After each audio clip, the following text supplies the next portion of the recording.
मैं बच्चों से कहता हूं, वक्त को गनीमत जानो मेरे अजीज बच्चों। जो अल्लाह ने तुम्हें माँ बाप की दौलत से नवाजा है, ये दोबारा नहीं मिलते। एक बार इनका जनाजा निकल जाता है तो दुनिया में अंधेरा छा जाता है। फिर दोबारा बाप की जैसी कोई छत भी नहीं मिलती और माँ की जैसा कोई साया भी नहीं मिलता। ये याद रखना हमेशा।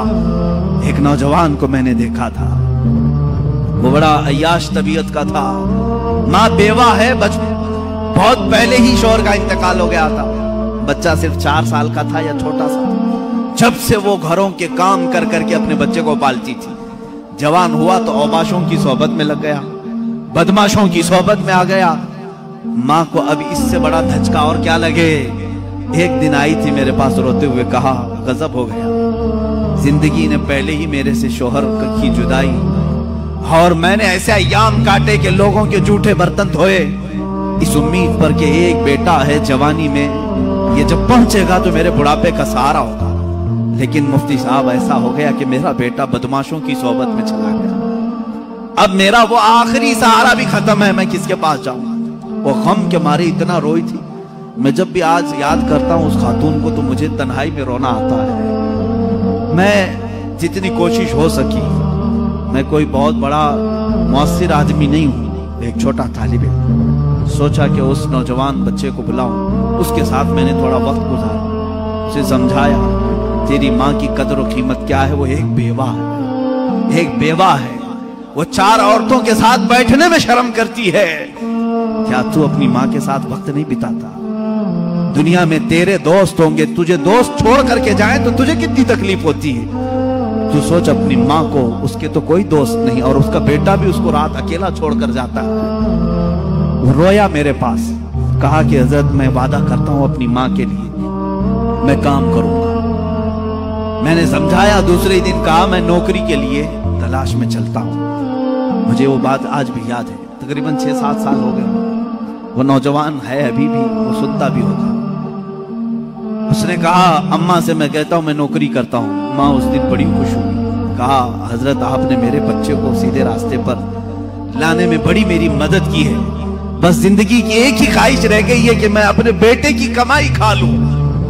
मेरा बेटा कमा करके लाया हो, मैं वो खा लूं। जिंदगी भर लोगों के जूठे बर्तन धो धो करके बच्चे को पाला है, एक बार मेरा बेटा खिलाए मुझे।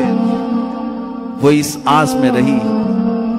वो बेंगलुरु या कहीं किसी इलाके में नौकरी पर गया, महीना गुजरा था, तनख्वाह आई उसकी। उसने कहा तनख्वाह संभाल कर, पहली तनख्वाह मैं अपनी माँ को लेके जाता हूँ। वो पूरा अपनी तनख्वाह, अपनी सैलरी लेकर के गांव पहुंचा था।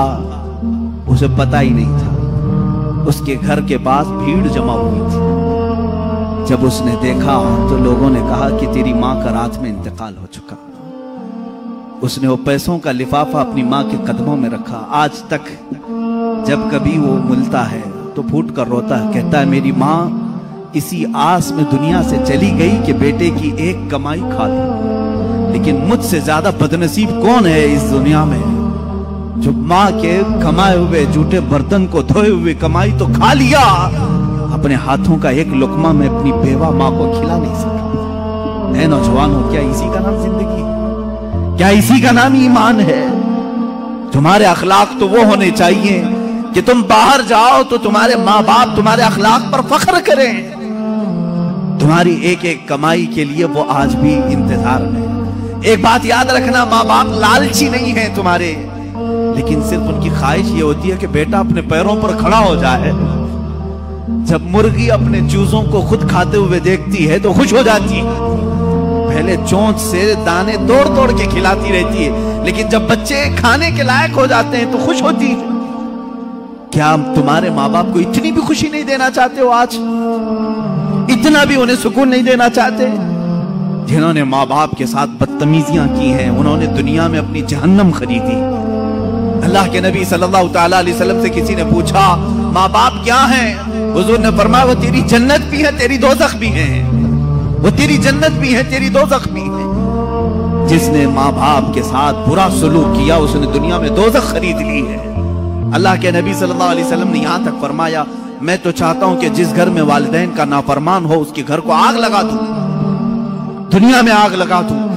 यह बात यहाँ से निकली थी कि तुम उम्मत मुस्तफा हो, मेरे अखलाक, मेरे आका के अखलाक तो ये थे, आम खातून जो दुनिया की है, मदीने की गलियों में बूढ़ी औरत है, फटे कपड़े हैं, उलझे बाल हैं, उसकी बात सुनने के लिए पूरे कायनात का आका खड़ा हो सकता है। तो है मेरे अजीज, तुम अपनी माँ के लिए थोड़ा सा वक्त नहीं निकाल सकते? अपनी माओ के पास वक्त गुजारो। मैं समझता हूं दुनिया का अजीम वक्त है, दुनिया का अजीम वक्त है। मैं भी आज अपनी डायरी में मैंने लिखा है, मैंने बहुत सारी जगहों पर तालीम हासिल की है, मदरसों में पढ़ा हूं, हिफ्ज़ कुरान हुआ है, आलिम पढ़े हैं या मुफ्ती कोर्स किए हैं, जहां जहां वक्त गुजारे हैं।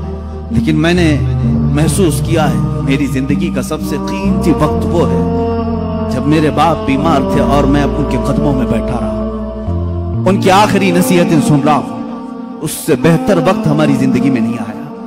एक मेरे उस्ताद गिरामी, मुर्शिद गिरामी के पास गुजारा हुआ वक्त, वो मेरी जिंदगी का लुब्बे लुबाब है, हासिल कलाम है।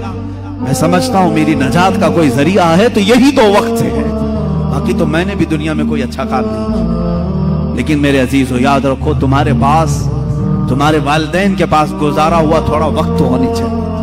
खुश करो उन औलाद, उन वालिदैन को। और ये भी याद रखना, आज वो तुम्हारे वालिदैन हैं, कल तुम किसी और के वालिदैन बनने वाले हो। कल तुम भी बाप बनोगे, तुम्हारे सामने भी तुम्हारे बच्चे आएंगे और तुम उस वक्त दर्द की सिसकियां लेते रहोगे।